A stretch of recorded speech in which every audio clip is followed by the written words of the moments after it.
Hello there, welcome to Talking Balearics with me, Martin Makepeace, here in a very warm, sunny, hot Ibiza. And me, Richie Pye, here in Mallorca, doing exactly the same as our friends in Ibiza. Yeah, warm, Mark. Very warm, Rich, and it's getting well. Actually, I heard today that it's slowed down a little bit from a good source saying it's got a bit quieter. I don't know what it's like over there, Rich. I think we've had such a busy April and May that June's just tailed off a little bit. Actually, Mark, I was about to say exactly the same thing. Yeah. I've heard it from a couple of restaurants, actually, that I've been talking to over the weekend. And they said exactly the same, to be honest with you. But I think it's probably just the calm before the storm. Yeah, I think World Cup fever does sometimes hinder people's travelling thoughts. Let's see how we're going to get on in the first game. And then go from there. Well, as you see, I'm sporting my England top today, Rich. So very good. Yeah, very obviously, good. and I've just I ordered a couple this week as well. I've just ordered Palace. It's a skateboard brand. I mean, you're obviously a skateboarder, Rich, aren't you? Look at you. I mean, you've done your skateboarding time. Of course. fallen off a few times about that. They're doing this kind of collaboration. I mean, when it comes to kit, I mean, I know a little bit about kit these days, but they're really kicking the arse out of it this year. I tell you, listen, every day there seems to be a new kit that you can buy, and then obviously I'm buying it, of course. So, but anyway, that's enough about the football. We'll talk about that briefly when we come to the main podcast. This is Talking Balearics with me, Martin in Ibiza, Richie in Mallorca, where we talk about the beautiful Balearic Islands. So please like, comment, and subscribe. Richie, what do you have for me this week, please? Well, I was actually part of what I was going to talk about was the actual sort of quietness of the resorts. I mean, I'm going to be commenting on sort of Palma Nova, Magaluf, Santa Ponsa, my areas of where I sort of live and work, etc. So I was going to comment on that, but then I was also going to comment on the how Mallorca's changed and still changing actually and becoming more and more international. Wanted to talk about that. Yeah, I think. Well, listen, World Cup fever has hit Mallorca. I don't know if it's hit Ibiza, but I know it's hit sort of pretty much every country. So I wanted to talk about Spain's performance last night, Mark, in the World Cup, and a great story that's come out of the World Cup from the Cape or the Cape Verde goalkeeper. Wanted to talk about him because that's a great story. It was, wasn't it? He had a game of his life, mate, didn't he? Really good. I got some Real Mallorca news as always. Go on. So it's just football, and football, Rich, is it? Yeah, come on, Martin. Listen, World Cup fever. It's amazing, Rich. Sometimes we do this podcast and I'm really scratching around for things to talk about because there's just nothing happening. Those slow news weeks in the winter where we manage to get a pod out of very little, but it's not one of those weeks, Rich. There's literally I could do 10 subjects today, Rich. It's all happening in the beach at the moment. So, I mean, good and bad, but I've just picked out a few. First of all, big news over here at the moment was an illegal party that they've closed down. Which I'm going to talk about. And I've got a few messages from our listeners saying you must include it on the podcast. So I was going to already, but it's a very interesting story and it poses a few questions which I want to talk to you about, Rich. Secondly, there's also a report this week about some minicab drivers, which is quite concerning. I blogged about it. I did a last-minute blog on it because I got sent a link and I thought it was worth a blog. And I've got a lot of feedback online as well about it. So I'm going to talk about that. Also, we've got the British Vice Consulate, the British Consulate in Ibiza today and yesterday, I think, doing the rounds. Just want to briefly talk about that. And also, lastly, my favourite rant, a Marty moan, or as Jeff Peace would say, a Marty moan about the West End renaming. But they've come up with a few good names, Rich. I think you do your top 10, don't you, Rich? I'm going to do my top 8, okay, today, which of the names suggested. Which, let's face it, they're not going to use them. But I thought they were quite amusing, Rich. So first of all, Rich, why do you? I mean, I don't think it's just World Cup, but why do you think we've just gone down a little bit of busyness in June or middle June? What's your gut feeling, mate? Well, if you're talking from a UK market point of view, obviously the UK's had great weather, which does affect people's travelling habits. If you've got good weather in the UK, why travel abroad? I would always say, and I know we've said this all the time, where would you rather be, Café Del Mar on the border of on the Bay of Ibiza? Or down in Palma or Magaluf on the bay there, or in the centre of Birmingham and 34 degrees. I know where I'd rather be. And no offence to Birmingham, of course, because the bull ring's very nice this time of year, I'm hearing. But anyway, it's That's definitely having an effect. And I think the World Cup does have an effect on people. They're sort of waiting to see, obviously England haven't played yet. We're sort of 4 or 5 days in, aren't we? And England haven't played a game. We're recording this on Tuesday, so that England play tomorrow night. So I think once England have played, then maybe people will start thinking about doing a bit of travelling. I don't know about you, Mark. But, I mean, listen, you're more travel minded than me, but I was tempted to possibly get on a plane and go and watch an England game actually in America, but I don't think I will now. Do you know what I mean? Unless we start getting, close to possibly, because obviously I do a little traveling with Arsenal these days, probably more than I've ever done in my life. Yeah, but Rich, there's a bit of a difference. I usually go and watch the games. You just stand around in the pubs outside of the games these days, don't you, Rich? So Yeah, but Mark, you've got to remember you're a lot more connected than I am. Do you know what I mean? I'm just the what am I? I'm the wise to your Morecambe, or well, I'm not in a comedy point of view. Do you know what I mean? I'm just talking, the Waldorf and Statler of the Balearics, as someone told me the other day, mate. That's us. The Gogs, the grumpy old guys. Well, listen, I fingers crossed, Rich. I'm hoping to get over to the States at one game, but I'm not going to count my chickens because you just don't know where we're going to go. Is it going to be Mexico City? Is it going to be Miami? Is it going to be New York? I mean, I was lucky enough to go over for the whole of the Qatar tournament, and it was such a fantastic tournament, Rich, where you were literally seeing 2 or 3 games a day over there. Whereas obviously this time round, it's in Miami, it's in Dallas, it's in Atlanta, it's in Vancouver, it's in Mexico City. But I've got to say the stadiums look amazing. I've watched all the matches so far, or just the highlights, and the stadiums look amazing. But I'm hoping to get over. But I think the islands have just had a bit of a dip, and I think they always do. I always think, Rich, the last week of June and the first week of July are I wouldn't say quiet times, but they're just a little bit more relaxed because it really is, as you rightly said, it's the calm before the storm. I think we have such a busy April and May. I think we've actually we've smashed it out of the park. In fact, if I'm not mistaken, I did read an article. I probably should have been more prepared, but I read an article this week saying Ibiza had 1 million arrivals in May. I might be wrong, but I'm sure I read an article this week, which is unheard of, Rich. So we've had such a busy April, we've had such a busy May. There was going to be a dip there because we know what July August is going to be like, Rich, don't we? It's going to be carnage, for want of a better word, because it always is. So listen, I haven't got a problem with it. I think some restaurants and some bars, I've said it a few times, I think they're over relying on World Cup fever. I think they are, because there's not that many people to go around, Rich. You can't fill every single bar all the time. So I think there'll be a few upset people out there, but bring it on. I think the atmosphere in the sunshine is always great when the World Cup was on. I was lucky enough to be celebrating when Spain won the World Cup in 2010. I mean, it's probably the closest we're ever going to get to winning a World Cup, mate, isn't it? So, I was lucky enough to be around that, and I was looking at some videos from the other day, and the atmosphere abroad is such a fantastic atmosphere. And I watched the Spain game with all my Spanish friends last night, which was interesting because I was shouting for Cape Verde, obviously. So, but it was great, mate. I enjoyed it, and there's no one loves the World Cup more than me, mate. That's the thing. But I think it does have an effect. Yeah, well, maybe we should talk about the World Cup then. Was particularly, obviously, Spain's performance last night. Let's sort of segue into that, Mark, because is that to do with the Balearics then, Rich? Is it? Spain. We are part of Spain, aren't we? You know what I mean? Balearics, Spain. We are part of it. Listen, you can turn any talking point into a football, mate. You can't you? It's really talent. I think listen.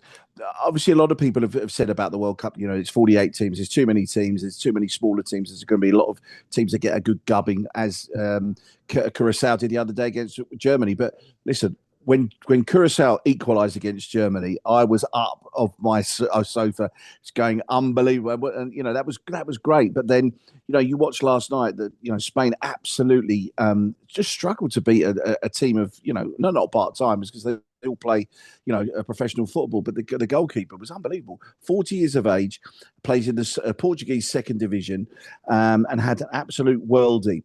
And listen to this, Mark. This is you're not going to find a better fact than this. When he left the dressing room yesterday, obviously to play in that game, he had 20,000 followers on Instagram. Okay, right now, guess how many he's got? I don't know. 200,000. So he started on 20,000. You say 200,000. Yeah. He's now got 8.7 million. Wow.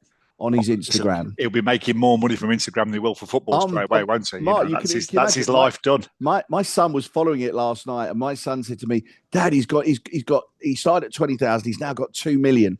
Overnight, it went to 5.5 million." Wow. This morning, I looked at it this morning on the radio. It went to 6 million, and I've just literally looked at it now. It's 8.7 million. Wow. Can you imagine all the messages he's got on his phone? He's 40 as well, isn't he, Rich? I mean, he's 40. It's a great story, Mark. But I think the World Cup it's so powerful, Rich. We work in media, don't we? Or we've been in media. You work on the radio.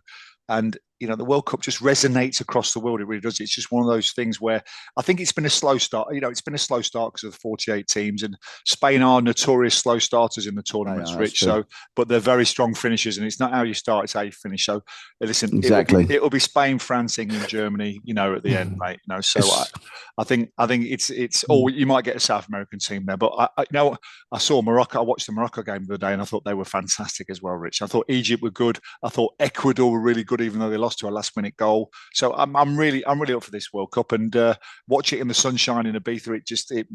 Or in the night time, it just makes it even better, doesn't it? So yeah, and I don't know if your Spanish friends are the same as mine, but they can't really take a joke, Mark. No, they can't. No. When I walked in the bar singing Cape Verde last night or Cabo Verde, they weren't very happy. The text messages that I sent out last night weren't well received. No, let's put it this way: Spanish take their football as we all do, but they take it very seriously, don't they?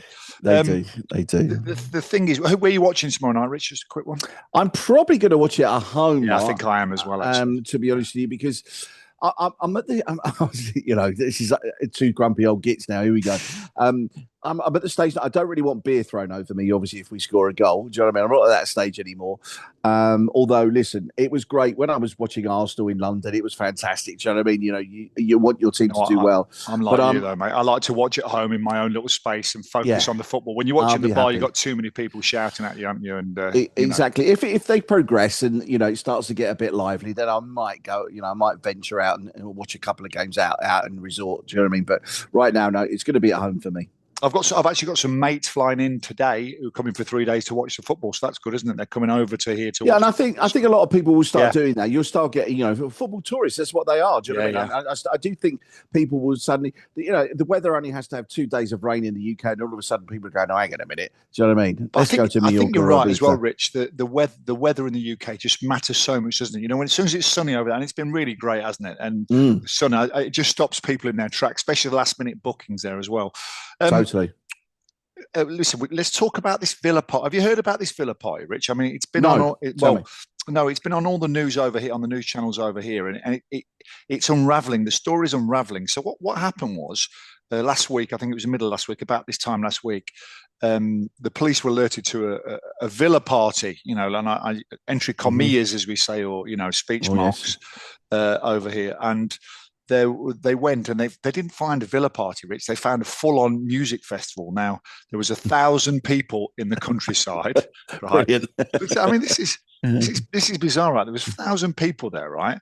And if you look at it, I mean, how do the other authorities? They must have known about it, Rich, because you can't move 1,000. You can't move 1,000 people, can you? Really, it's bizarre, but it throws up a lot of questions. And the latest is that it was paid for by a millionaire. He threw a private party because he wanted to have a big bash.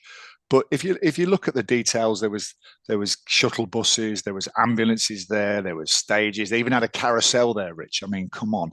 I mean, I kind of get the idea that maybe the people who organise it thought they had the right licenses. I might be talking out of turn here, but I can't believe that you think you can organise an illegal party in the middle of the Ibiza countryside for 1,000 people and get away with it. And it was advertised as a 22-hour festival as well. So it's really strange. Now, the biggest interesting point to come up of it, Rich, because we know that ever since COVID, illegal parties have been everywhere. So that was the thing. You couldn't dance in the discotheque, so they took it to the illegal parties in villas. To the discotheque. Yeah, Hello? Yeah, no. Discoteca, the discotheque. Yeah, it's what we call them over here, mate. Discotecas. So it really became popular. But the latest thing now, and I think this is a really important point. What the government have said now is they've said, well, listen, these big DJs, Seth Troxler, sorry, let me say that again. Seth Troxler was due to play on it, yeah. And he's a big name. He's a big name. He will probably cost 30, 40, 50,000 euros for a night, maybe. Now, what they've said now is if these DJs play these illegal parties, they're going to go on a blacklist, okay? And the blacklist means that they won't be able to play anywhere else. So they're putting, the pressure on the picture. So if you're a DJ, you say, well, I was just booked and I went to play, I didn't know. They're saying, no, that's not good enough anymore.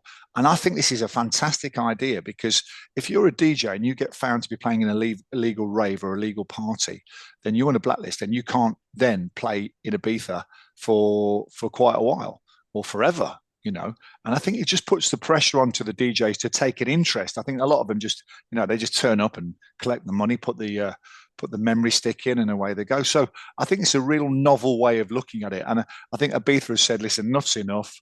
This is probably the straw that broke the camel's back.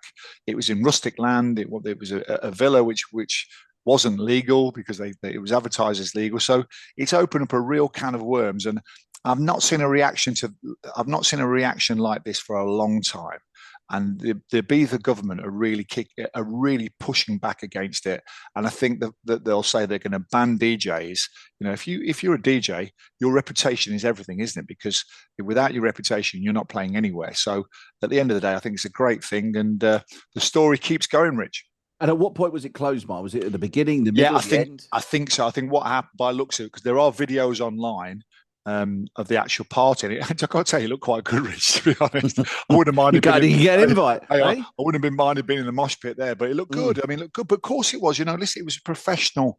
This wasn't a private villa party, Rich. This was either business or someone who's got too much money or far much more money than sense.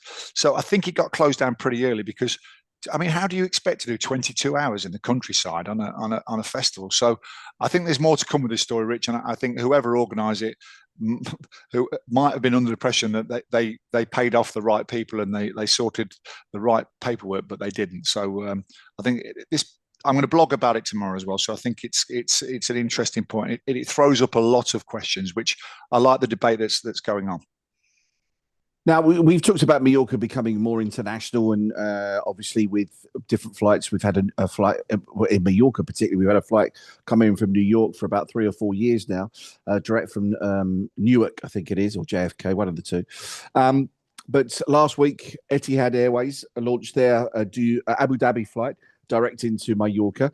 And as of tomorrow, which is Wednesday tomorrow, today's Tuesday, as of tomorrow, Air Canada start their flights direct from Montreal into Mallorca. So we're looking at flight companies opening up the airways from all over the world to basically to Mallorca. I think it's a fantastic thing, and I imagine, Mark, you probably see yourselves also, because people could then hop themselves across to Ibiza, whether they want to go on the ferry or just get a flight across to Ibiza from these countries as well. Because a lot of Americans, and I've spoken to quite a few of them this particular year, are doing what, for instance, they're going to Barcelona and then they're coming on a plane to Mallorca, or they're going to Ibiza or whatever. So if they're coming directly to Mallorca, I would imagine quite a lot of people will want to go and see the other islands as well while they're here. Well, they do. The Americans do that as well, don't they? They fly into Barcelona and Madrid and they go around the islands. And I think Mallorca and Ibiza are very contrasting places. So I think it's like that. Rich, who do you think is going to come over? I mean, is it for people from the Emirates to come over to Mallorca, or is it people from Mallorca to go over to the Emirates? How is it going to work, do you think? I think it's a two-way street. Do you know what I mean? I mean, that's obviously what's happened from the American point of view. Yeah. And, it's just opening us up to, the Middle East. And obviously we've had problems in the Middle East, as we know, and touch wood, it looks like there might be some sort of an agreement happening this week between America and Iran. So that hopefully that will calm that area down as well, which will help obviously this particular flight. And then Montreal, I mean, I've once again, I've met quite a few Canadians here this year as part of some of the work I've been doing, and they're lovely people. The Canadians, they're great people. They're nice Americans, aren't they? That's what they are. You said that. I didn't just like the say that. Kiwis are nice Aussies, the Canadians are nice No, nice but I Americans, found the aren't they? Canadians to be, Yeah, great such good people, fun, really good such good people. fun and nice people as well. So yeah, I see it as a two-way street. Gives the majority of listen, residents. If you're working in the summer, Yeah. you're not really going to be I able was to about to visit. say Do you that. know what I mean? I mean, if you're in the sunshine in Ibiza, why would you go to the searing heat of the Emirates in Yeah. Abu Dhabi in the summer? So, but on the other side, Rich, I think you might get some cheap fares. So Yeah, of course, I think so as well, because they don't want to fly it back empty. Of course, do you know what I mean? So I think listen, what I'm trying to say basically is that it's opening Mallorca up to an international audience, a much bigger international audience we've ever seen. And weirdly enough, I was looking at hotels for somebody the other day, and I know you talked about this. The price of rooms, etc., per day has gone up and up and up, and you're looking at a hotel room in Magaluf and Palma Nova. You're gonna be lucky to spend under 200 euros now per night per room. So that's the way it's going. I think we were 320. I think our average was 320, Rich. I think in the summer. So well, this is basically for this week, Mark. Do you know what I mean? And this week, the second week of June, and you're still looking at 200 plus. For a room per night, which and as you know, most hotels now in Magaluf, in particular, and Palma Nova, are 4 and 5 stars. About 80% of the hotels are 4 and 5 stars. The resort has changed dramatically over the last 10 years. I was out in Beta Town on Saturday. I had a friend over, and we were wandering around town, and they said to me, "There's a lot of American voices out there, isn't there?" I mean, I never even mentioned it. I said, "Yeah." I mean, probably because they speak the loudest. By the way, hello to all my American friends, but it's really noticeable that the North Americans are really.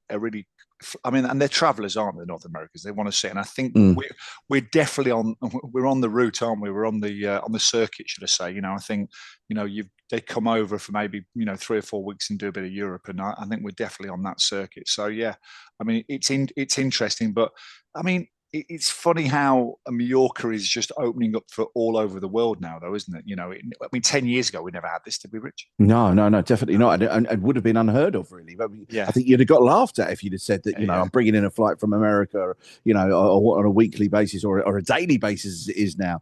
Do you know what I mean? Likewise, Abu Dhabi and Canada. I think it's fantastic. And listen, it's all about diversity. It's all about change and everything else. And that's, we can't stand still, but we talked about this in many, many occasions. You know what I mean?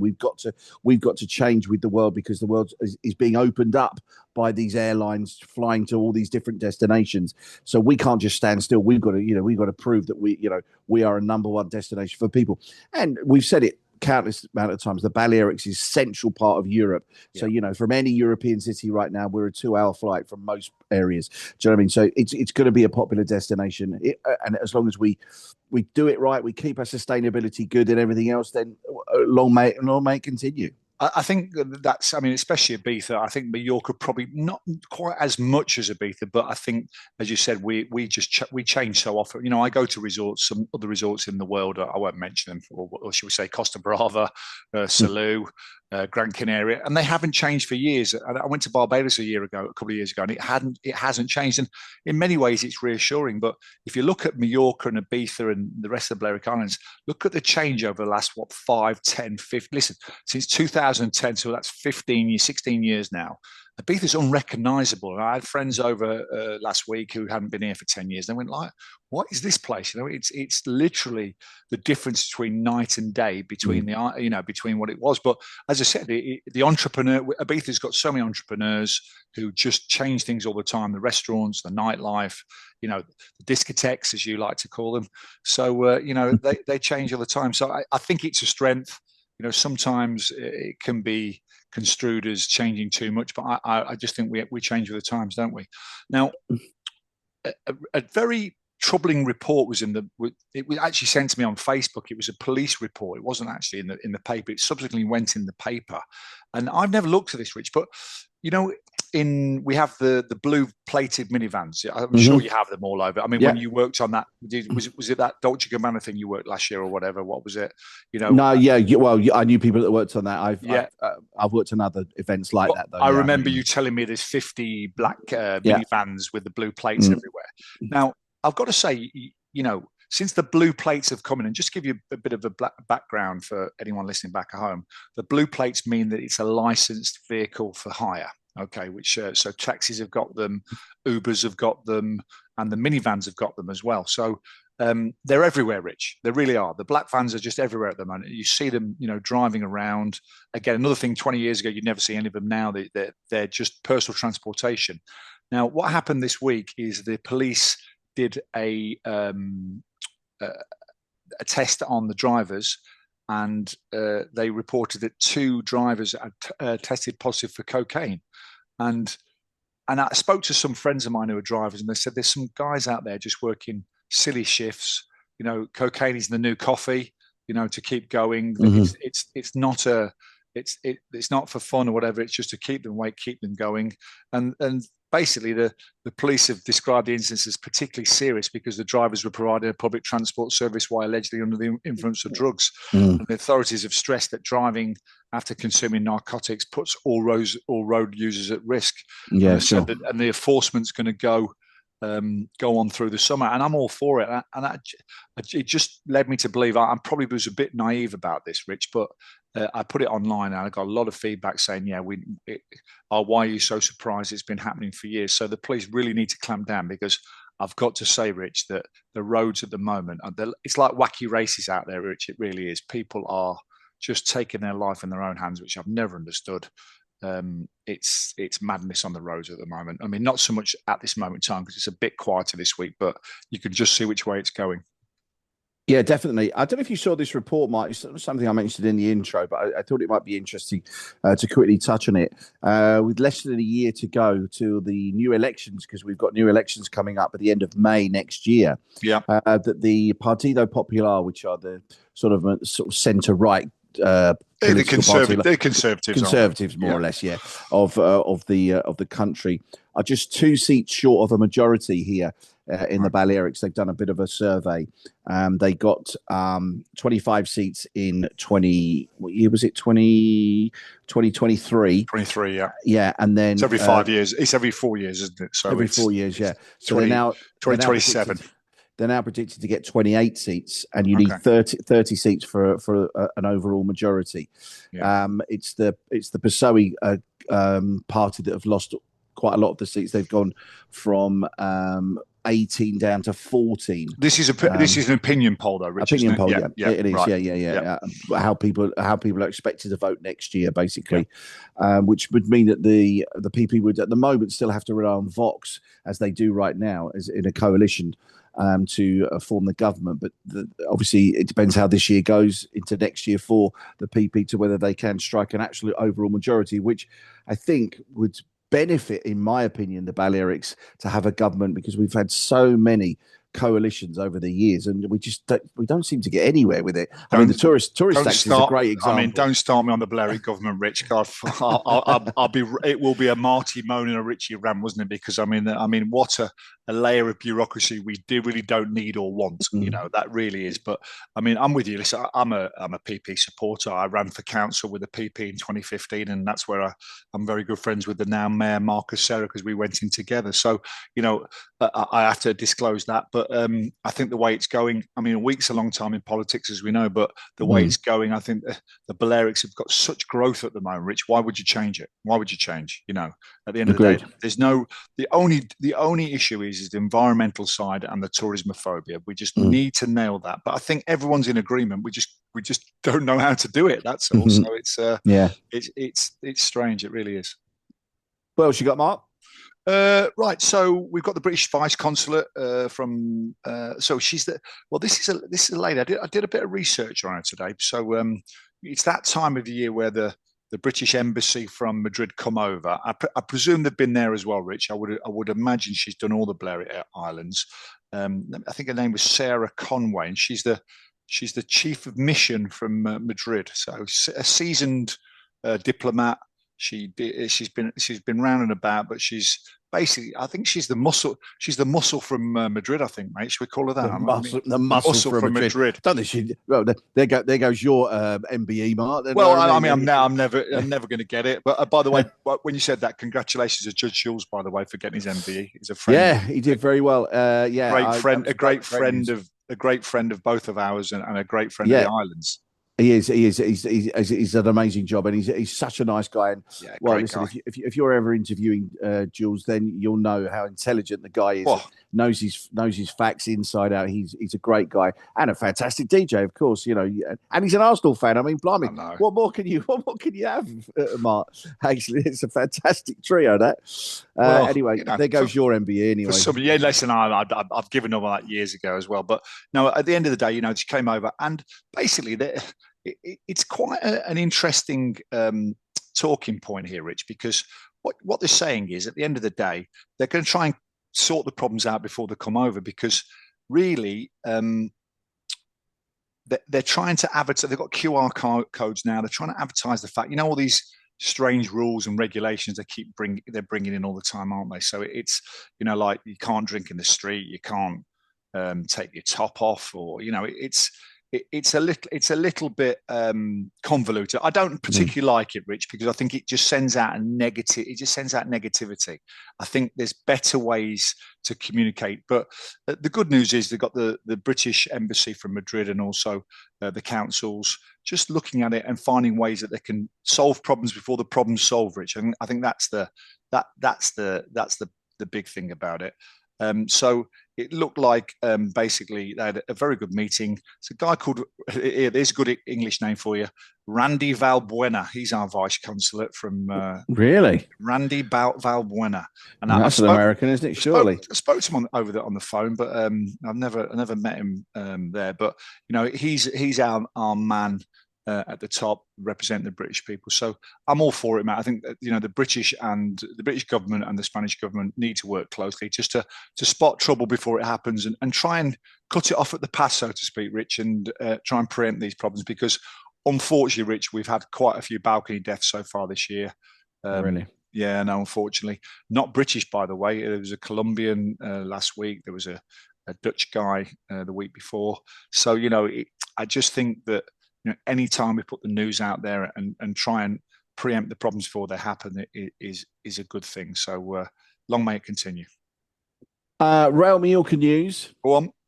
Well, listen, this one I found I couldn't believe. Well, I say I can't believe, and I'm still trying to find my ways of sort of trying to say how it happened. But well, Rich, if you think about it, I won't kind of expose what you're saying. It follows on from what we said last week, doesn't it? Really. Well, yeah. I mean, in particular, you did the kind of the reveal last week, and you've got the reveal this week, which is on the same subject, but in a different way, isn't it? Well, the news broke last week that Martin Demichelis, who just signed a new contract with Real Mallorca, is now leaving the club and going to RB Leipzig in the German Bundesliga. They finished third last year, obviously got Champions League. I imagine the reason he's leaving is because of the money more than anything else. Listen, I don't necessarily blame him, but he just signed a new contract. He'd got a few players already on board, obviously from the squad. We'd lost a few already, but got a few players from the squad. But interestingly enough, last night, Pablo Ortels, who is one of the sporting directors, of which there are two, he came out on Fibwe, which is a local sort of TV come radio station here, and said that as far as he's aware, Martin Demichelis is still the manager of Real Mallorca. So it's all a bit cloak and dagger at the minute, Mark. I saw what's going on. Now, Fabrizio Romano's announced it. I saw it on Sky News, mate. He's going. You're obviously in denial, Rich, aren't you? So I'm not in denial. Listen, I'm looking at who we're going to bring in, but yeah. I'm just saying the sporting director said as of yesterday, and it was a program that he did last night on Fibwe, that he is still, in, as far as he's concerned, manager of Real Mallorca. I don't think it's going to be the case, Mark. Do you know what I mean? And who's going to bring? There's a guy called Juan Pimienta, who's a name that's been mentioned. Johnny Pepper. Oh yeah, he's hot stuff, Mark. Hello, Rich. Yeah, what he did there. Boom. Yeah. Exactly what you did there. Very good. Also, Luis Garcia Plaza, who you might remember was a Mallorca manager before, went on to manage Alaves, and also actually an interesting one is a guy called Tony Amor. That's Tony Love to you. Tony and I. Love, yeah. Yeah, they're all going. He is the number 2 to. He's the Mexican manager. He was our manager as well. For the life of me, I can't remember. It's not Caparros. It's I can't remember his name. Sorry, but anyway, he's the number 2 to Mexico's manager, who was Mallorca's manager, and they're looking possibly to bring him over because he's a bit of a Mallorca legend, apparently. Okay. So those are the three names that I've got. He's such a Mallorca legend, you don't know his name. Fantastic. No, I know his name, Tony Amor, but I can't remember the manager's name. I'll remember it in a minute. Good. Yeah, I mean, the shenanigans. I saw that.